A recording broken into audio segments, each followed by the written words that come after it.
আপনি কি টাকা দিয়ে বাজার থেকে লিচু কিনে লিচুর দামি খোসাগুলো ফেলে দিচ্ছেন?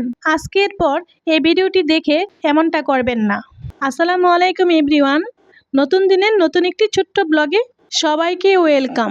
আপনি কি টাকা দিয়ে বাজার থেকে লিচু কিনে এনে দামি খোসাগুলো ফেলে দিচ্ছেন না তো? আজকের ভিডিওটি দেখার পর নিশ্চয়ই এমনটা করবেন না। লিচু খাওয়ার পর প্রথমে লিচুর খোসাগুলো বরফ ঠান্ডা পানিতে 30 মিনিটের মতো ভিজিয়ে রাখবেন। পরিমাণ মতো লবণ, কিছুটা চিনি এবং কিছুটা লেবুর রস দিয়ে ভালো করে মেখে নিন। এরপর ভালোভাবে মাখানো হয়ে গেলে লিচুর খোসাগুলোকে কিছু সময়ের জন্য রোদে শুকাতে দিন। চেষ্টা করবেন খোসায় থাকা পানিগুলো যেন শুকিয়ে যায়। পানি শুকিয়ে যাওয়ার পর খোসাগুলোকে একটা পলিথিনে ভরে প্রায় 10 মিনিট অপেক্ষা করুন।